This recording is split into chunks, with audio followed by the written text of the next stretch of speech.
Hi, my name is Fatma, and for the past 2 years, I've been making video essays about science and society. In the last one, which was about a physicist's extremely bad faith critique of other academics, I solicited my audience for constructive criticism of my work here on YouTube in an attempt to model good faith critique. And while, yes, I fully realize how naive the expectation of earnest critical engagement on the internet must sound, I actually got a lot of really rich feedback that challenged me in ways I wasn't expecting. So as promised, today I am sharing and responding to some of that criticism.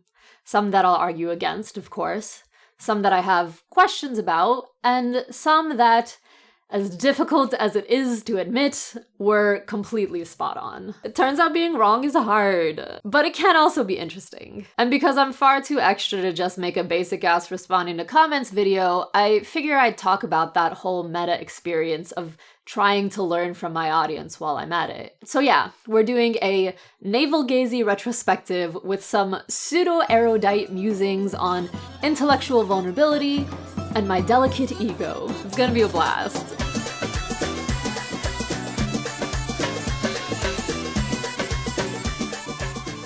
Before we get into the juicy argumentation part of the video, I must preface my findings with a rigorous discussion of my methods. I am a scientist after all. So the first thing I did was what I always do immediately after releasing a video, and that is spend several days reading the flood of comments that comes in as it makes its way around the platform. Once the video got to 150,000 views, I copied all the comments over into a Google Doc. All the comments that made it through YouTube's automated moderation filters, that is.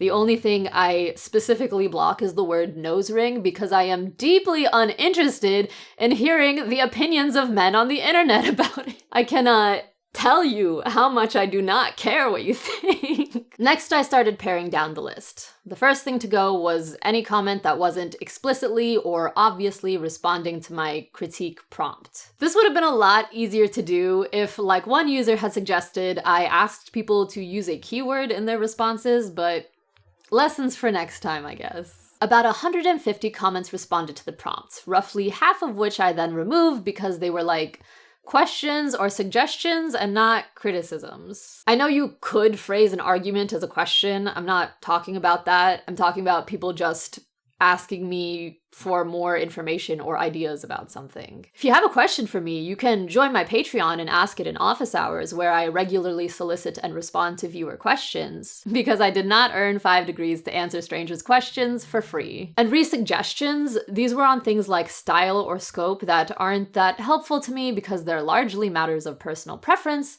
and you just can't please everyone. I actually had a lot of feelings about this kind of feedback that wouldn't really fit well in this conversation, so instead, I talked them out with CJ the X in a video that's also on my Patreon if you're curious to hear more about that. And then some of the critiques were jokes, and I'm not including those either. They did make me giggle, though. This left about 15 comments critiquing my work as a whole, and 50 critiquing specific videos. Some 2/3 of the video-specific critiques were about my most recent one, which makes sense because that's where I solicited the feedback, but it feels kinda silly to devote that much attention to one topic. So for that one video, I picked what I thought were the most interesting comments to respond to, but for all the other videos, as well as the channel-wide critiques, I kept every single comment. There was a lot of comments. Before writing my responses, I spent another week or so just sitting with them, letting them stew, and in some cases, having conversations with people in my life about them. Finally, I sat down and wrote the responses that I will share with you now. First, I'll go video by video and respond to each specific point of contention. Then, I'll address the more general criticisms people made about my body of work as a whole. And to conclude, I'll reflect on the meta-level emotional experience. What came up for me while engaging with my audience in this way, and my takeaways from this whole wacky endeavor. As you watch, feel free to respond to my responses in the comments. In the spirit of keeping the conversation going, I'll share some of them at the end of my next video, especially if they're coming from the people I'm responding to myself. And with that, let's get into it! It'll be fine. It'll be so fine. It'll be so fine. It'll be so fine.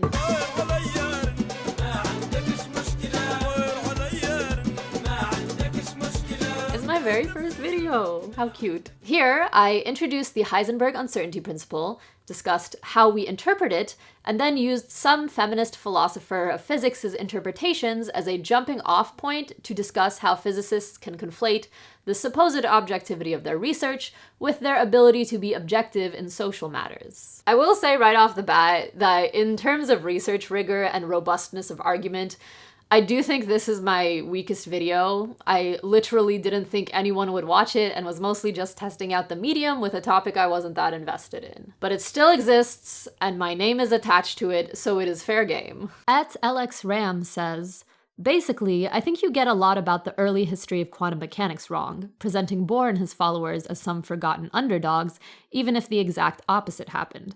Bohr was massively influential, to the detriment of dissidents like Bohm and Everett. So this is similar to a lot of comments I got on that video that said something like, the Copenhagen interpretation is literally the standard today. How are you going to sit here and pretend like it's this controversial idea no one's ever heard of? And I will readily concede that the Copenhagen interpretation, which is based on the work of Niels Bohr and Werner Heisenberg, among others, is the most commonly taught interpretation of quantum mechanics by a long shot. So, of course, Bohr was a highly influential person in the field. Agreed. However, the Copenhagen interpretation is not a single homogeneous set of views, and for a long time, its main contributors had major philosophical disagreements, with Heisenberg following in the tradition of logical positivism and Bohr leaning more towards a Kantian approach. The impression I get is that while people do attribute the loosely defined Copenhagen interpretation to both Heisenberg and Bohr, the disagreements between the two are usually glossed over, and the shut up and calculate approach that's primarily taught today is a lot more consistent with Heisenberg's take than Bohr's. Maybe some of y'all had really enthusiastic quantum teachers who spent time elaborating on the philosophical nuances of the field's history, but I do not think that is by any means a common experience. So I guess I wasn't making the point that Bohr was forgotten so much as that some of his views were subsumed into a perspective he disagreed with. And I would still contend that's true. I can concede that I might have leaned into the underdog narrative somewhat for the sake of a compelling story, but I think that's more like light sensationalism than a straight up false account of history, you know? Next up, at Yak I4C says, I don't think it follows at all to jump from there are only interactions between things and measurements to there is no objective physical reality. It seems that the observer-independent physical reality is being replaced with a set of measurements that are consistent in some sense. I see no reason why this could not form the basis for a new objective physical reality, which is an abstraction of exactly those measurements, i.e., a particle's properties are defined by the total of its interactions with all other particles in its entire world line. So I'll grant that I did not do a very thorough job of making the argument that I reference here. Like you recognized, the first half of the video functions mostly as a setup for the discussion of social issues in the second half, so elaborating on the philosophical argument didn't seem super necessary. But we're here now, so let's play ball. That's a stupid expression. First off, the phrase measurements that are consistent in some sense is doing a lot of work in your rebuttal. Every domain of science has contradictory facts and observations, so either your objective physical reality isn't internally consistent, or someone's gonna have to make some calls about which measurements are included in this reality-defining set. But more central to your point, here's my best attempt at steel-manning your argument. What's the point in saying an objective physical reality doesn't exist and all we have is measurements if we can just treat those measurements as an effective objective physical reality? This makes me think of how I respond to like simulation theory or brain in a vat type ideas. Like, sure, maybe we can't know if our experience is real on some level,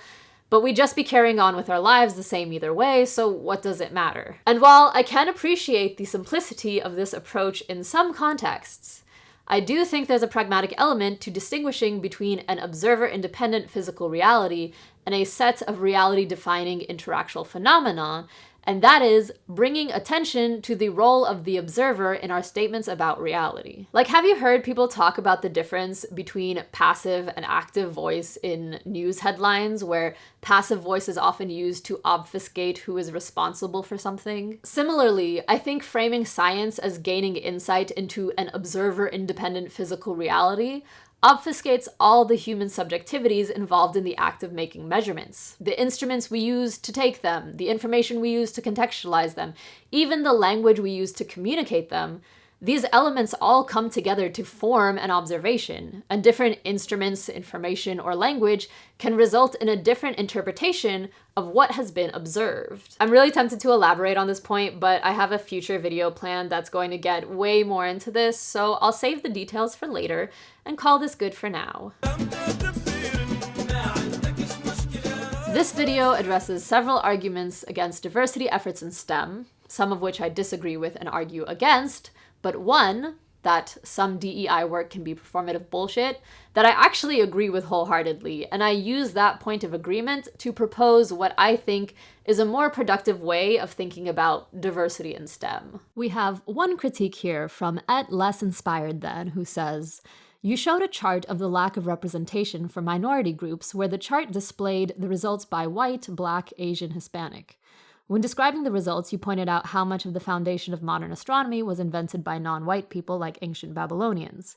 But in the modern American system of race being used to assess diversity, Babylonians would be classified as white, as are all people from the Middle East and North Africa, and I'm not aware of data that shows people from the Middle East as being underrepresented in the sciences relative to their share of the population in the US. What are your thoughts on how we should break down statistics beyond the big race categories to better assess representation? Do you think it's appropriate to use those categories in historical contexts? I personally think it sets a lot of diversity efforts backwards when we try to project modern notions of race backwards, and felt uncomfortable with the implication that some groups have more to offer to science due to their ancient ancestors." So I'm guessing that this person is referring to this. Like, the fact that more than 95% of astronomers in the US are either white or Asian isn't just a weird coincidence. Black and brown people actually like space too. In fact, ancient Egypt and the medieval Islamic world were some of the biggest contributors to the field of astronomy historically. Lots of black and brown people studied the stars, so you'd think that more of their descendants would be into it today. It doesn't match up perfectly with their description, there's no chart visible, but I checked all my old scripts and this is the closest thing I could find. Now, I have some small nitpicks with this. For one, the categorization of Middle Eastern and North African people as white in the US Census until literally this year has largely functioned to obfuscate the impact of their very real racialization and understate the advantages of white people in aggregate. I know this isn't the only instance of bad race statistics. The aggregation of Asian as one category is another one I hear people talk about a lot. But to be honest, I don't know enough to have strong opinions on how to best break down these categories and better assess representation. And yeah, I can concede that Middle Eastern people aren't the most pressingly underrepresented in American astronomy, so perhaps using like ancient Mayan astronomy could have been an example that better correlates to a group of people who are more obviously underrepresented today. But I want to hone in on the reason for your critique, that you felt uncomfortable with the implication that some groups have more to offer to science due to their ancient ancestors. So my saying non-white people also did astronomy in the past does not imply that non-white people today have more to offer science than anyone else. It challenges the implication, tacit in our standard history, that it is in fact white people who have more to offer science due to their ancient ancestors. Because that is how the history comes off if you go and do a degree in physics or astronomy. And it sucks. So I wasn't saying it's an either or, I was going for a yes and. I do think it's appropriate to give historical examples of astronomy done by people that today would be considered non-white in an effort to counteract the emphasis on the contributions from people that today would most definitely be considered white, even if people back then didn't subscribe to the racial categories we use today. And if that makes you uncomfortable, I'm sorry to say I think that's a you problem, and I'd perhaps ask you to reflect on why you misinterpreted me the way you did. There were 2 other critiques people made in reference to this video, but one of them was more someone saying that they had been called out over something that was vaguely similar to something I said, but I don't think the comparison actually holds, and the other one basically disagreed with the premise that we should be interested in improving the circumstances of marginalized groups, which is not something I can really argue with, so I'm just gonna move on. Next up is my Pluto video, a personal favorite, in which I look at the question, is Pluto a planet, from a few different angles. I explain the scientific definition, discuss how things get decided on in scientific communities, and conclude by wondering why people are so insistent that astronomers were wrong to demote Pluto. And of all the feedback I've read, this one about this video got me feeling the most legitimately called out. Also, the commenter didn't respect the word limit, but in this case, I'm gonna still read the whole thing because I have to. @Dalel says, "This will shock and amaze you, but the only time I've really seriously not liked a line of argument you took, in the sense of thinking it's unfair, was in the Pluto video. I don't think the only people who can have a stake are the scientists whose careers involved studying a thing. I don't think the natural world belongs to scientists, and it's strange to see it being implied that a stake is what you had to do for a job. I think planetary science, the field that would, say, study Pluto, is for everyone. But more importantly, it is a bit gross how this has turned into a way to claim people who care are just rigid and unable to deal with change, when the reality is that it was a decision by a small bunch of astronomers in a prestigious body to change a common noun in language on the sole basis that we don't want there to be too many planets, it doesn't feel right to us. Like, I feel your analysis is a bit inverted at the end of that vid. The IAU didn't like the idea that these prestigious objects might have hundreds of smaller members in their group for some reason. But it's a common noun in the language, and lay people have a loose definition, and telling them they're wrong, resistant to change, and anti-science is kind of gross. Especially when the IAU way is undermined by stuff like dwarf planet being a thing anyways. I feel like it's always a mistake when scientists try to decree language in the face of common word use, and it's kind of obnoxious behavior. It confuses science communication and takes the natural world as belonging in some sense to a very privileged group of people lucky enough to get a job studying a thing in the world. It also really confuses things when the reaction to that behavior is framed as anti-progress. The redefinition was purely sparked by the notion that there could be hundreds of planets in the solar system, or at least like 15, including Ceres. Changing a definition specifically to exclude objects because of an aesthetic preference isn't science, and claiming it is and trying to pretend it's some conservative political instinct to oppose it is just so obnoxious. The obnoxiousness alone is kind of a reason to care about it. You know, when something doesn't particularly matter, but a whole bunch of people are just kind of being such dicks to people, then you do start caring. The whole issue to me is more about scientism than science. It's putting on the airs of science and having a group of people to demean and call stupid and call that science and tell everyone this is what science is, while the whole time you're literally just racing to defend the purely aesthetic, absolutely not objective preference of a bunch of men in a room somewhere who want to make decrees about common language, which, again, when scientists do that, it's never not obnoxious. I have a PhD in paleontology and have been obsessed with science my whole life, but the last person I ever want to be in a room with is the guy who corrects someone on the word poisonous versus venomous. Like literally nothing to do with science, it's all about social capital and play acting at being smarter than the average people around you. Whew. So I'm about to concede a whole lot, but to defend myself just a little bit, I don't think I was exactly trying to represent Pluto planet insistence as a conservative political instinct, so much as an understandable human instinct that can be exploited to conservative political ends. Like the way that some people cite middle school genetics as a reference to why scientifically there are only two genders, I think has the same shape as the Pluto is still a planet argument. And there are a lot of other examples of this kind of thing in contexts that matter in the comments of the video. And I do stand by the central thesis of that final section. Being adaptable to changing understandings of whatever is important for scientists and lay people alike. But you're right. My choices in presenting the argument, unfortunately, did undermine that exact point. Like I'm literally saying, it's all arbitrary and these are just made up categories anyways.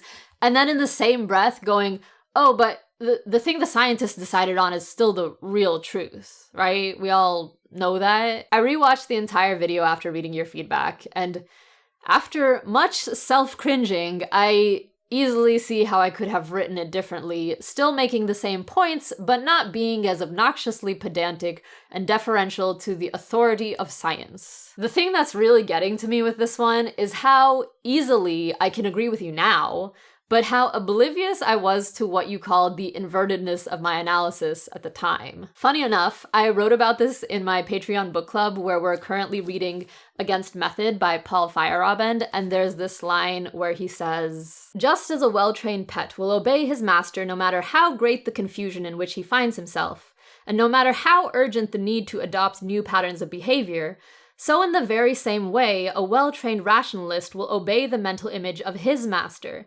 He will conform to the standards of argumentation he has learned, he will adhere to these standards no matter how great the confusion in which he finds himself, and he will be quite incapable of realizing that what he regards as the voice of reason is but a casual after effect of the training he had received. My notes in the margin of this part says, I wonder to what degree I still do this. And then a few days later, I read your comment and was like, yeah, that's still there in a big way, isn't it? Gotta keep an eye on that. I don't know if I've made this explicit enough, but I am very much recovering from the infatuation with scientism that you so aptly put at the root of this problem. Like, remember the annoying Sokol Stan character from my last video that a bunch of y'all said was an over-the-top and unrealistic caricature of someone with the opposing opinion? Yeah, that was actually a very authentic representation of me, like, 15 years ago. Hypothetically, I didn't know about the Sokol affair then, but that was like 100% my vibe. And the affect is part of it. Oh, I'm so embarrassed. So point is, I was not being cute when I said in that video that I'm still trying to humble myself, and I appreciate you calling me out because clearly I still have a long ways to go. If you still want to consider Pluto a planet, you should feel free to do so, because what a handful of astronomers decided barely matters, and science is not the end-all be-all of knowledge and meaning. So go watch the Pluto video, it's my favorite, and it's very poorly viewed for some reason.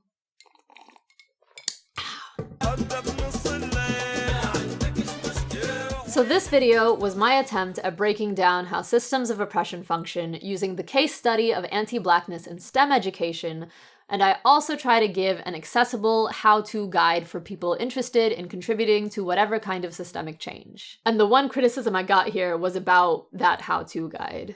This user, who I have no idea how to pronounce the name of, says, I absolutely loved your video, A Practical Guide to Systemic Change, but I think your points about understand how your actions are only a small part of the broader movement and start by interfacing with communities in your local area has the potential to breed an insidious pattern of where activists will be engaged with and follow various social movements, but never step into leading or planning actions themselves.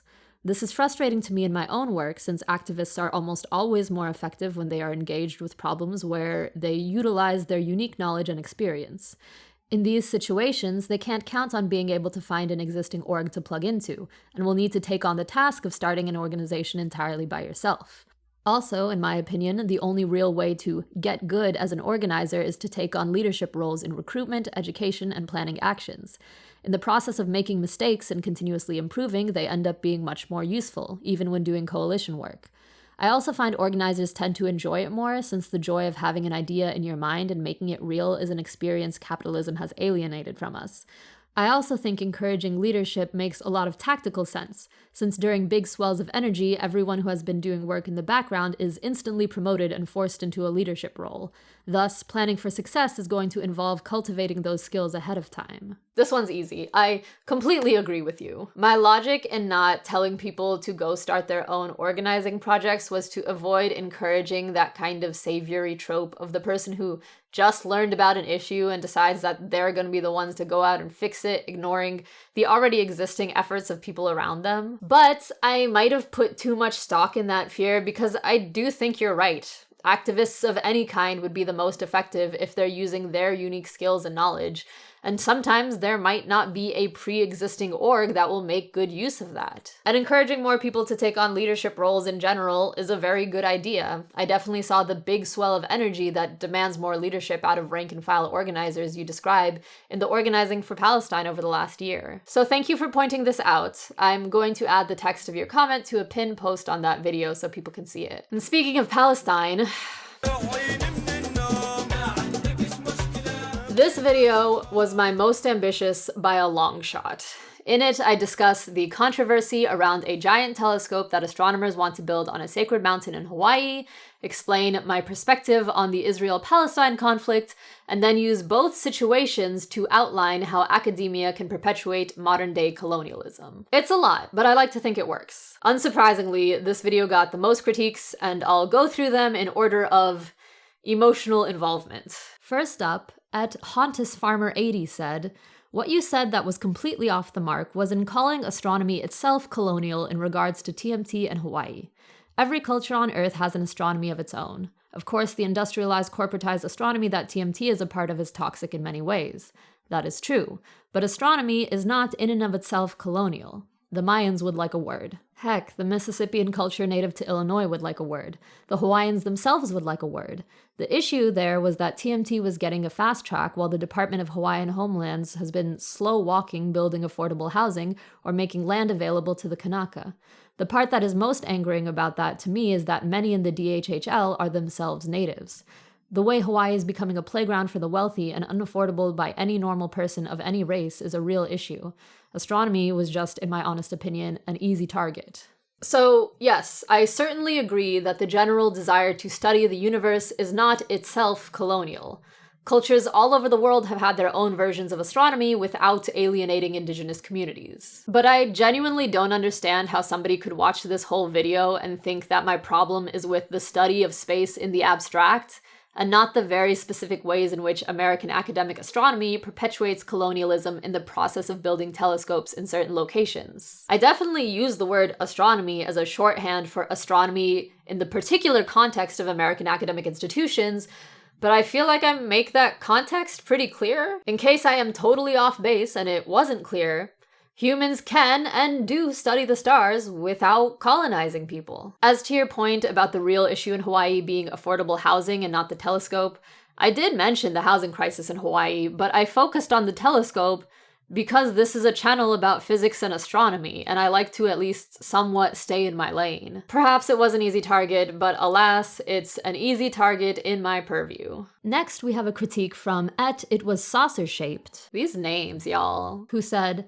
I feel that sometimes your work will engage with one supposed half of a significant debate and contrast it with another while excluding additional perspectives. For example, with the Mauna Kea telescopes, there was a not insignificant number of indigenous Hawaiians that not only like the telescopes and want telescope construction to continue, but consider that effort to be a part of their own heritage. Their identity is a synthesis of pre-colonial and post-colonial existence, and their respect for the land and volcanoes blended with a desire to see those places in a modern context. This video just omits that perspective. And this is not something isolated to that act of colonialism.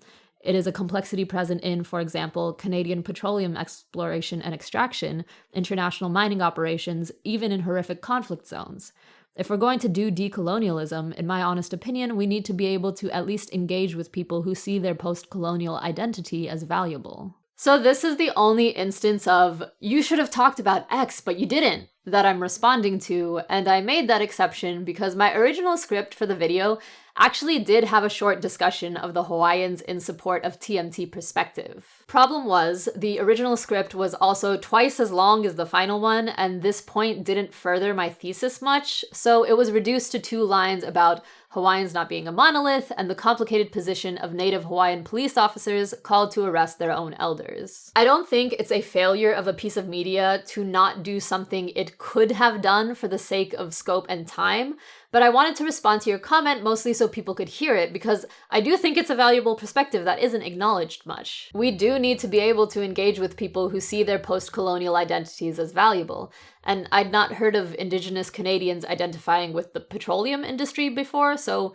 thanks for giving me something to look into. If you have any references about that for us, please leave them in a comment. The next 2 commenters were getting at approximately the same thing, I think, so I'll address them together. Basically, it seems like they both wanted my discussion of why the question, do you condemn Hamas, is Islamophobic bullshit, to at least kinda condemn Hamas. One comment was from @Scaroman, who said that my use of the word tragic to describe the deaths of Israeli citizens on October 7th was disingenuous because, quote, it obscures the very real human agency behind those deaths. Whether justified or unjustified, killings are never tragic. They're intentional, and I think you have to be honest about that when defending political violence. And @DeepDoc Proletarian Archive made a similar point, saying, you were saying that October 7th didn't really matter that much, referencing that the Allied forces killed innocent German civilians in World War II. It seemed like the framing was, this was completely justified and okay. However, October 7th did explicitly go after schools and civilian targets. Obviously, that doesn't justify genocide, but I feel like it would have been better to frame it as a bad execution of justified action or something. I know it's relatively small, but I feel like trying to downplay the fact that bad stuff did happen perpetuates the notion that genocide can be more okay depending on the context. So read the use of the word tragedy. I know this is gonna sound pedantic, but tragedy and intentionality are not mutually exclusive. I think I honestly represented the attack on October 7th as a strategic operation by the Palestinian resistance that they did on purpose. And I don't think my earnestly using the word tragedy to describe it somehow negates that. So I'm not sure what you're hoping I'd do besides spend more time talking about Hamas's evil intentions, which frankly the media has done enough. And am I comparing Israeli deaths on October 7th to German civilians dying in World War II? That is not the same as saying that October 7th didn't really matter much. I compared the two not because I think neither matter, I don't, but because I think centering political analyses of the broader conflicts that surround either of them on them would be naive. Now, I will say that I understand your justification at Deep Doc.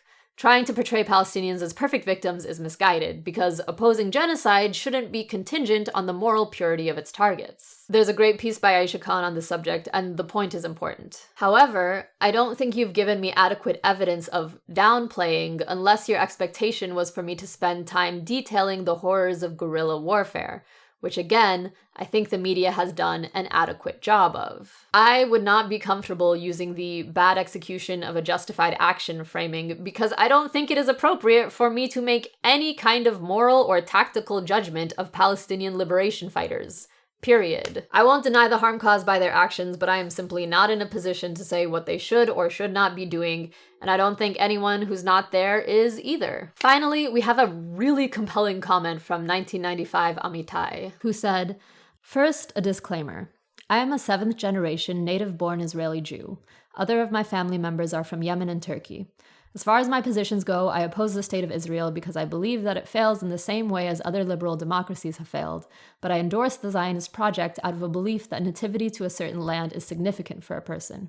I am not a Marxist in theory, liberal in practice, i.e., I studied the cultural heritage of my people and I actively fought against Israel for most of my 20s. I loved your analysis of the telescopes in Haiti, it was Hawaii, but okay, and the relationship between that and colonialism. As a scientist, Mediterranean, and a queer woman, I full-heartedly agree with your social critique of the sciences. However, as you can predict from my disclaimer, I really didn't like your analysis of the Israeli-Palestinian conflict. I believe that your historical analysis of the Jewish history in Canaan was highly biased and reflected a lack of engagement with the diversity of sources on the topic. I think that your Ashkenazi-Mizrahi distinction is very based on a sort of mystifying or noble savaging Mizrahi people, but it doesn't engage with what happens on the surface. Most Mizrahi people are Zionists, have faced extreme racism from their Arab neighbors. I would of course not go in full length with the video, I didn't even feel comfortable doing that when it was published, and I'm not even sure how this comment will be received. Of course, I bring my own biases into this, but I do believe that the most accurate way of analyzing the conflict is as a tension between two nationalistic entities that reside in close proximity to one another, with one being endorsed by the US and the other by Iran for their proxy wars. I believe that the claim that Zionism is a colonialist project fails to accept the fact that it doesn't resemble almost all usages of the term, and that the majority of Jews across the world do have a cultural connection with the area. I think that this analysis is crucial because I don't see any solution to this and any successful war against the occupation and the genocide that doesn't also admit the legitimacy of both cultures in the region. I had to think for a long time about how to respond to this one because the good faithedness of the message is very clear to me, and it really forced me to think through why I said what I said. First, I'll say I agree that my analysis was very lacking in regards to Jewish history in the region, and I think you're right that I didn't capture the nuances of, for example, the experience of Mizrahi Jews. There was a lot I read about Jewish history in researching this video that I didn't include because ultimately, I wasn't trying to give an impartial and complete history of both peoples. Rather, I was trying to motivate my belief that the US, like the UK before it, is driving the genocide of Palestinians via its ties with Israel, and that as Americans, we should work to divest from this relationship. I really wanted to focus on that perspective because I think it's the only thing I really have a right to say. I would feel very strange trying to make any judgment on how Israelis or Palestinians should engage with a conflict that affects their lives, but I feel okay, if not obligated, to criticize the role of my own country. And I don't think my perspective is completely incompatible with your framing as a US-Iran proxy war. But I would want to ask you more about why you think the analysis of Israel as a colonial project doesn't work. It certainly has unique features, but I outlined a lot of commonalities with other colonial projects such as the US and apartheid South Africa, and I don't think the very real cultural connection many Jews have with Israel somehow negates those commonalities. Like, there's certainly a lot that has to be disentangled when it comes to Zionist colonialism, but I don't think that makes it an unhelpful lens. So I'm curious as to why you think that. Finally, I agree with you that I don't see a way around contending with the legitimacy of both Palestinian and Jewish culture in the region, which is why I didn't try to offer some kind of solution to the conflict. It should be the people of both those cultures who decide how they live with each other, not some random American on the internet. I know my perspective is incomplete and biased, and truthfully, I agonized over whether I should make this video at all when I know that I can't transcend my positionality. I know that I can't overcome all biases, and no matter how hard I try, I could still very well be misrepresenting things that I don't understand. But in the end, that wasn't enough of a reason to not try as best as I could to argue for what I think my country should or should not do based on what I think I know. So I sincerely apologize if you felt misrepresented by me, and I can understand if my response is unsatisfying, but I stand by the value of my analysis, with the addendum that people should seek perspectives beyond mine. For example, perspectives like yours. And I'm sorry you felt like you had to censor yourself in my comments. I commend you for saying something anyways, because I want to hear from people like you. If you were willing to respond in a comment with sources you think that people should see for a more complete understanding, I would really appreciate it. Now for something a little more lighthearted. This video was my take on aliens. I talk about how astronomers search for them and the theories on why we haven't found them yet, and I end on one of those theories that basically says the aliens either kill themselves trying to take over the galaxy, or they're out there peacefully but undetectably vibing. At Duncan O. Vick said, "My comment is on the Fermi paradox. All those solutions are completely ignoring the point that it is very unlikely that all aliens decide not to expand, build Dyson swarms, or send signals to outer space." I'm not sure I'm interpreting you correctly. I did discuss solutions to the Fermi paradox that feature aliens who do decide to expand, etc. So I feel like you must be referring to the last solution I discussed, which posited that we don't see aliens because the ones that survive wouldn't have colonized the galaxy. I think this is a misunderstanding of that hypothesis that I saw a lot in the comment section of that video. That I was saying the aliens are just vibing instead of hitting us up because they all rationally chose to be peaceful or something. But that's just not what the hypothesis was proposing. It accounts for aliens that would attempt to do things like build Dyson swarms. It just concludes that the civilizations that make those kinds of choices don't survive, and the ones that make choices that are more peaceful but harder to detect do survive. Here's a figure from the paper that proposed this solution. They suggest that L, the term from the Drake equation that represents the lifetime of a communicatable alien civilization, is bimodal, with a bump at small l representing the aliens who tried to shoot their shot and collapsed, and another bump at large L for the aliens who thought about it for a second and decided to just stay home. So no noble savage arguments here, just the idea that attempting galactic conquest is itself the great filter. Hope that clears things up. Next, at Connor Murphy said, "The one thing that truly sticks with me is I don't think you've engaged enough with sci-fi or fantasy to dismiss it the way that you do. I think speculative fiction has done more to engage with colonialism and what to do about it than any genre of fiction, particularly in this day and age, and I think the importance of those stories is huge even if they're niche. We cannot build better worlds if we cannot imagine them. We cannot engage in revolution if we do not first think it's possible. And I challenge you to engage with some of the more revolutionary sci-fi fantasy books before forming an opinion on the genre." Oh my god, this one. Whew. Believe it or not, this was one of the most triggering comments for me to respond to. Here's the moment that I assume you're talking about. I also won't be looking at aliens and astronomers in pop culture, even though that would probably be a really interesting thing for someone to do. I just don't like sci-fi enough to have much of an awareness of that particular media landscape. So first, besides you not knowing how much I've engaged with sci-fi and fantasy, I don't think there's a minimum amount of it I'm required to consume before I'm allowed to say that I'm not that interested in it. Not that no one should be interested in it. I literally said it would be cool for someone else to make a video about it. Sci-fi can have all the value you've described and be very compelling to a lot of people, and it can still be largely outside of my literary preferences without being a shortcoming of my analysis. But to express my true feelings about this, let me directly address other people who are interested in physics or astronomy and also not that big on sci-fi. You are so fucking valid. Liking sci-fi is not a requirement of being a scientist. If you ever find yourself in a group of science people who are going on about their favorite sci-fi property and they react with indignation and incredulity when you say you haven't seen or read it, don't think for a second that you are any less capable or earnest a scientist than they are. If they hit you with, what kind of astronomer hasn't seen Star Trek? Tell them, the kind that gets laid. You are fully able to learn about real outer space things without ever being interested in imaginary outer space things. I needed to get that out there. I probably sound dramatic, but that rant's gonna mean a lot to like 2 people who watch this.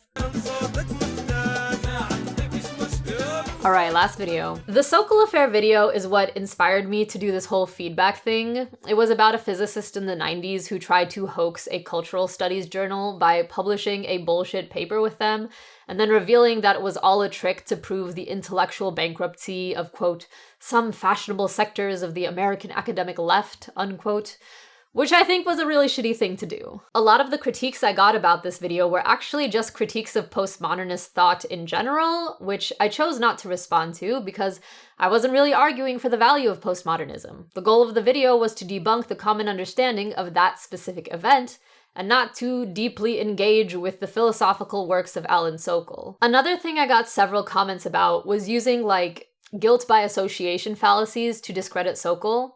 And in the section of the video about the impact of the Sokal hoax, I do name several people associated with him that, to me, have pretty clearly concerning political stances. And I'd agree that those associations aren't enough to characterize the Sokal hoax as wrong, but I don't think naming those connections takes away from the actual arguments I had made about the hoax in the, like, half-hour leading up to that point. Describing the politics of the people Sokal inspired, collaborated with, and was celebrated by was to illustrate the broader cultural context and impact of the hoax after I had already debunked it. Quite thoroughly, in my opinion, so I think I'm good here. But now for where I think I'm not quite so good. @Anonymous Misnomer said, one critique specifically about this video is the imprecise language at 43 minutes describing Sokal and Dawkins as TERFs for their transphobic publication. This isn't to say that neither the authors nor TERFs are transphobic, but that they represent different forms of transphobia. As far as I know, Dawkins has never aligned himself with the aesthetics of feminism, and at least judging by the title you showed, it doesn't really seem to focus on empowering the forms of womanhood that TERFs are interested in. It's important to get these straight in our respective critiques of transphobia because TERF is often thrown around the same way the word fascism is thrown around to mean anything bad or authoritarian or liberal. Yeah, you're completely right. I think I just defaulted to calling Sokal a TERF because he calls himself a feminist, but TERFs very specifically weaponize feminism as anti-trans bigotry, which is a different thing than calling yourself a feminist and also doing something transphobic. It is a distinction worth making, so thanks for catching it. @AdamSweeper made some good points as well, saying, the one-liner about the Bogdanov brothers' facial expressions being impenetrable seemed a bit mean-spirited. There's always a risk of collateral damage when a problematic figure is mocked on the basis of physical appearance. It wasn't explicit, but that's how I interpret it. Rather than on the basis of their harmful ideas and actions. You never know who in the audience may be struggling with something like body dysmorphia. I'm embarrassed by how right you are, especially because I literally had this thought while I was editing and had debated if I should include it or not, and for some reason I went with it, but as soon as I read your comment, I was like, yeah, that was so unnecessarily out of pocket. Moving forward, I'm gonna try to be a little less of a superficial bitch. They also said my use of the term blind spot was ableist and recommended I search blind spot ableism to learn more. But when I did that, most of what came up was people on the r/blind subreddit asking if the phrase was ableist, and basically everyone in the responses saying, no, it's not. This is an example of overblown offensiveness. To be honest, I'm not sure what to think about this yet, so I'm gonna just sit on it for a while and Maybe in the meantime, if anyone hearing this finds the phrase personally offensive, let me know in a comment. The final critique is about a moment from the video where I share what I perceive to be a truly illogical sounding line from Sokol's hoax paper. Like, there was a section on topology, which is a branch of mathematics concerned with shapes and how many holes they have, and its implications on Freudian psychoanalysis. And like, who knows, maybe there's a version of the connection between shapes and psyches that actually does make some kind of sense in some kind of context, but from Sokol's text alone, I don't see anything of meaning or value in that passage. So naturally, I got checked by a topologist. @Blorg said, "Topology is concerned more with notions of proximity than with how many holes shapes have. I know you probably summarized for brevity, but I don't think it's a helpful summary. It distracts from how topology is one of the most natural mathematical tools to apply to studying the mind. Everything in the brain is interlinked, so studying the topological structure of the brain network is fruitful. Furthermore, topological data analysis has been used in neuroscience. I recently attended a talk about how the topological structure of neural data for the visual cortex of mice brains helps us to understand better how optical signals are interpreted by the brain. Saying topology studies how many holes shapes have is unfortunately common, but it's not a good description of the field. It obfuscates the real applications of topology in neuroscience." So topology is more interesting than I thought, and even though psychoanalysis and neuroscience are distinct disciplines, it actually has real applications in understanding the brain. I love that my still doing that obnoxious physicist thing of underestimating fields I don't understand can at least result in me learning cool new stuff. Thanks for educating us, Blorg. Now for the critiques that are about my videos in general. This first one's about subtitles. Black Rainwolf said that sometimes the subtitles in my videos have errors, which they do, because I am very fallible and make all sorts of silly errors in my videos. The nice thing about subtitles, though, is that I can change them after the video is posted, so if anyone ever catches a typo, please leave a comment and I will fix it. Next, we had some comments about my use of citations. @NameName said, "This might be more of an aesthetic rather than a practical thing, but I don't like the practice of having citations in YouTube videos only being linked to something hosted on another site. I appreciate the adherence to IEEE citation format, but if for some reason the citation paper gets deleted, stops being hosted, or is just down for some reason, the citations are completely lost. The citations should be entirely self-contained in the video. Don't get me wrong, a separate hyperlinked references document is an incredible supplement to the video and makes checking them way easier, but I don't think they should substitute having the source name, author, etc. appear unobtrusively on screen as you're mentioning it." @Emmanuel Stantz had a similar comment that was over the word limit, but to summarize, they made the same points as NameName and additionally said that it would be helpful to label what kind of source each reference is, add comments to contextualize each reference, point out which references are must-reads, and provide additional sources that are related but not directly referenced. And Emmanuel Stantz, I really appreciate how you pointed out that a YouTube video is not a traditional research paper and doesn't have to conform to the standards of one. I really like this about the medium, and I've had a lot of interesting conversations about what conventions are worth keeping and getting rid of.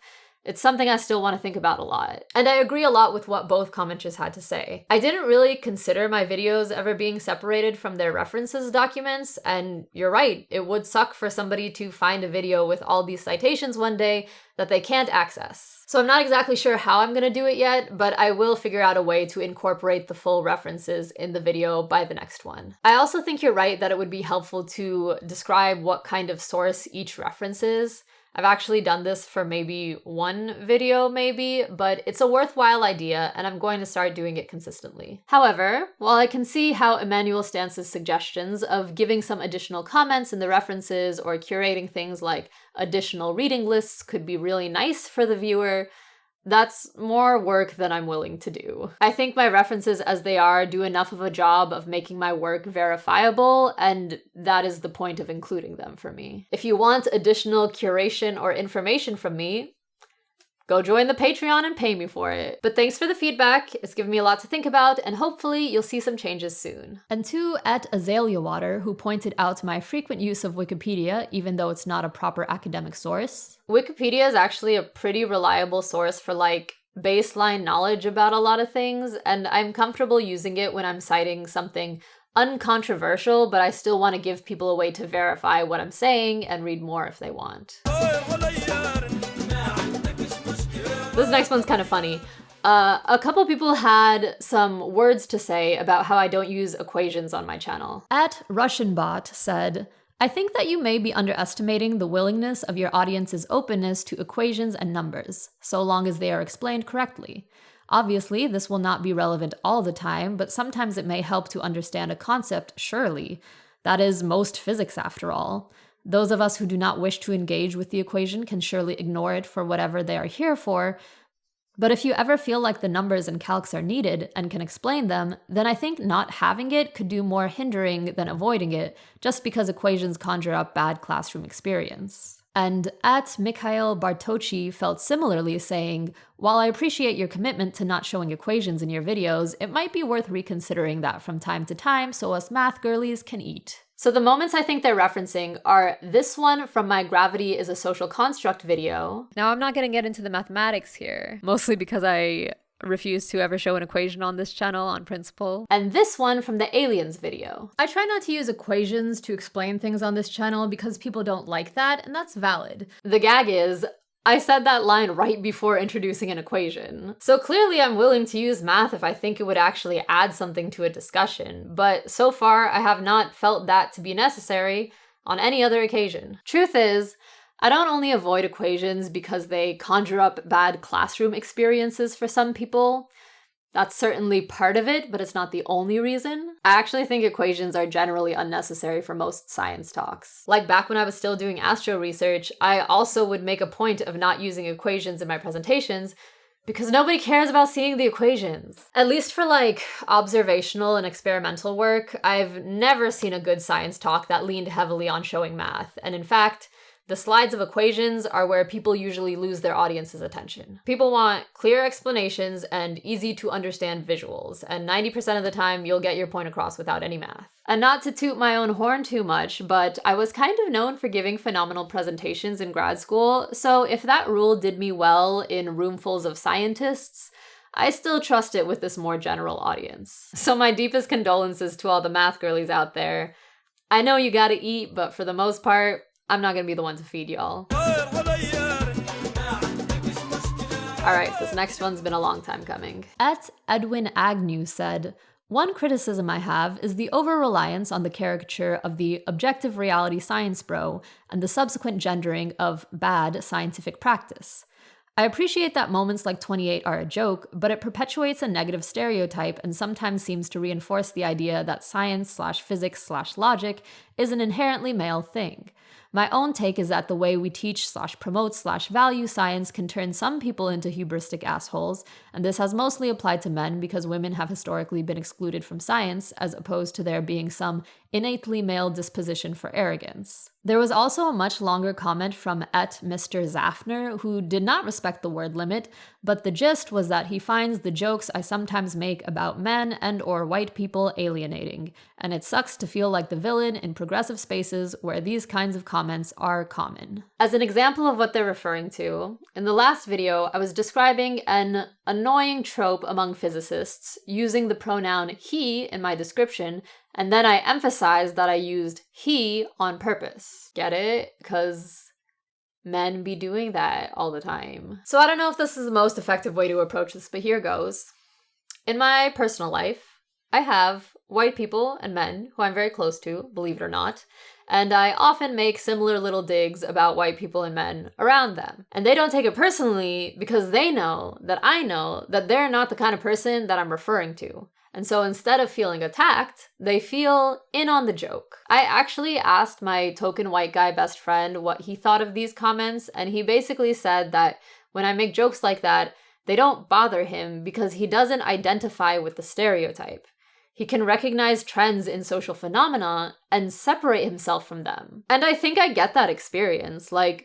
I've been around trans friends talking to each other who'll say something exasperatedly about cis people being annoying, and I've never been like, what about me? I'm a good one. Because I know that by saying that around me, they're indicating some kind of trust that I know I'm not who they're talking about. That I'm someone who would make an effort to not be what they're talking about. So when I make these comments, I'm inviting you to be in on the joke with me. Because regardless of the particular experiences of your life, these jokes are referring to real social phenomena that I'm trying to discuss. I don't think that they're due to any innately male disposition, but a lot of the problematic social phenomena I talk about in the sciences are gendered, and contending with that is a necessary part of changing it. So to anyone who's felt alienated by me making these kinds of jokes, I guess I would ask, what is it about your relationship to your whiteness or masculinity that's getting in the way of feeling in on the joke with me? Because I don't think I read as someone who, believes men and white people are all categorically irredeemable. I often make the disclaimer that masculine-coded obnoxious behavior can be embodied by women too. The objective reality science bro from my video that you refer to was literally represented by a woman. I could have dressed up as a man for that part. I look amazing in drag. But I didn't because, like I said before, that character was a nod to younger rationalist bro me. And she was also a woman seeking validation in a male-dominated field by emulating traditionally masculine behaviors. It's interesting. I get this comment a lot, and they usually say I'm alienating my intended audience, not considering that maybe my intended audience isn't them. It's not about you. It's about you, but it's not about you. The intended audience in my mind while I'm writing is that previous version of me. That my work speaks to predominantly men who I'd bet are predominantly white is a byproduct, not the point. So yeah, I think it's a good thing to bring a little levity into difficult conversations.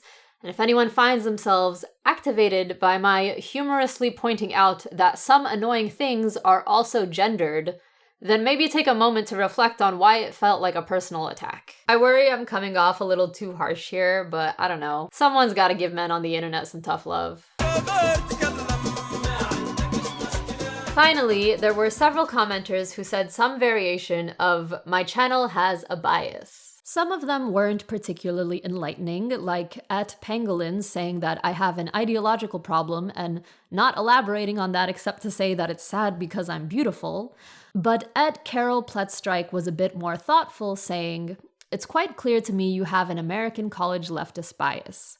As in, the way you think of geopolitics, culture, etc. is shaped in alignment with or opposition to American culture and values. While I'm not necessarily saying you're an example of that stereotype, I would highly encourage you to do more work about science in non-weird, Western, educated, industrialized, rich, democratic, and especially non-American societies." So I'll readily agree that my work has a bias. I often explicitly tie political education into SciComm, and like literally any person, I have an ideology that shapes how I do that. And I can absolutely see how someone outside of the United States could see my work as being very specific to an American context. But that's just kind of the perspective I have. I'm not proud of this, but I am an American. I live in America, I studied here, I work here, I vote here. This is the context that I understand enough to actually speak to, and the goal of my work is specifically to influence this context. I can totally see the value of learning about science in other countries, and I do try to do that for my own edification, but the fact of the matter is that I am an expert in physics and physics education in the United States. And so most of what I'm going to publicly present on the internet is going to come from that expertise. I think it's cool that more than half of my subscribers aren't American, and I love hearing from international viewers, but my intention is to write for an American audience. Whatever transferability that has to a global context is a fun bonus. And pangolins, I'm sorry I'm so beautiful. I'll try to tone it down next time so my ideological problem isn't so upsetting. JK, half the reason these are videos and not a podcast is because I want a record of when I was young and hot. Can you blame me? To finish off this video, I wanted to share what this whole responding to audience critiques experience was like. In a word, challenging. Not intellectually so much as emotionally. While initially going through all the comments, I would get so activated. Like, my heart rate would go up, I'd get really tense. Sometimes I'd just kind of start arguing at no one as if I was rehearsing how I'd defend myself in the video. I think that defensiveness comes from my biggest fears regarding making the stuff I do on YouTube, which from jump have always been the fear of being wrong and the fear of being right but misunderstood. I've had to grapple a lot with these fears as I've continued to make videos because they're inevitable, and the anxiety has definitely become less pronounced, but predictably, asking people to find flaws in my work awakens some of those underlying fears. And in my case, defensiveness often takes the form of becoming a condescending asshole. I had to do multiple passes of editing this script just for easing up on the defensiveness and trying to sound like less of a dick, which took a surprising amount of effort. This video actually ended up taking way longer than I anticipated because of ego barriers like this. As another example, to get through just reading the comments, I had to stop and do little breathing exercises every few minutes because I noticed that if one comment triggered me, then I would be less receptive to whatever I read next. And so remaining calm enough to keep an open mind just took a lot of time. I did notice that I made the biggest shifts from defensiveness to concessions of wrongness at times when I was very emotionally regulated. Like with that Pluto video critique. I initially received it as very antagonistic and was planning to respond by saying that they just didn't understand me. And then a few days later, after I had had a particularly good workout and taken a long shower and was just feeling very relaxed, I remembered their critique. It just came to my mind and I was like, yeah, they're probably right. It was nothing. So first big takeaway, breathing exercises and taking breaks are very helpful for dealing with emotional resistance to negative feedback. Who knew? Color me shocked. So it was definitely a difficult task, but was it worth it? To be honest, I'm not completely sure. I had kind of hoped to have my mind changed more than I did. I don't think that's anyone's fault exactly. As one commenter pointed out, the medium of a YouTube video limits the amount and quality of feedback that I could solicit in a lot of ways. That said, several of you gave me a lot to think about re how I'll approach things in the future and pushed me to clarify my own sense of what I'm doing, which I found really valuable, so I am glad I did it. It's unfortunate that the process of getting those few perspective-altering comments was so incredibly inefficient. Doing this showed me that I should try to listen to feedback more often, but also that this way of doing it will only become more and more intractable as my audience grows. I think what would be ideal is if I could do this as I make videos and not in one big retrospective go. I mean, I already read all the comments anyways. I just need to get better at recognizing a valuable critique in the moment instead of dismissing everyone as being a meanie who's jealous of me. And I do think that this process has given me a better sense of how to do that, so I think what I'm gonna start doing is collecting feedback as it occurs naturally within each video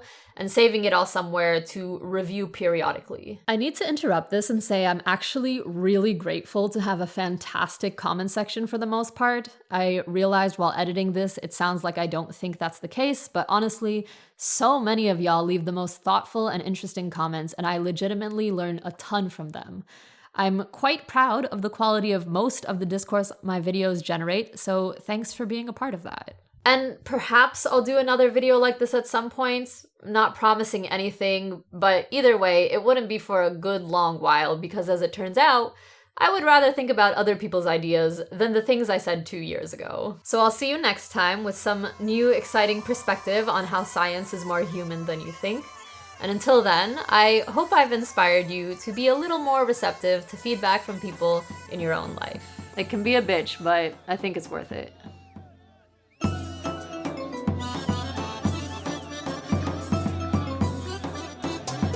So usually I would let the song play out, but I was surprised to find out that I couldn't use this song in full because of licensing stuff. However, if you were watching this video on my Patreon instead of here, you'd be currently listening to it in all its copyrighted and chaotic glory instead of hearing me talk about how I can't play it. The version on Patreon also doesn't have ads because none of my videos there have ads. Basically, what I'm saying is you should go join my Patreon. I'm able to make the videos I post on YouTube because all the lovely people whose names you see scrolling by right now have volunteered to sign up and send me a few dollars a month, and in exchange for that, they get a bunch of cool perks.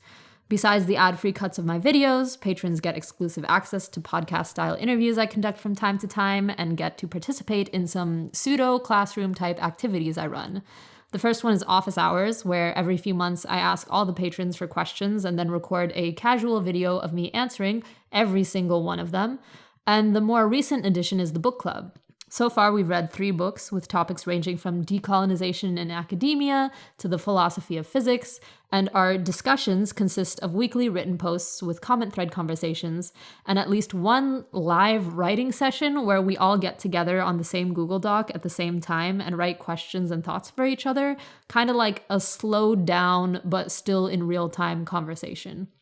It's been a lot of fun, and I'm really excited to be converging on interesting ways to engage with viewers that feel good and useful for everyone involved.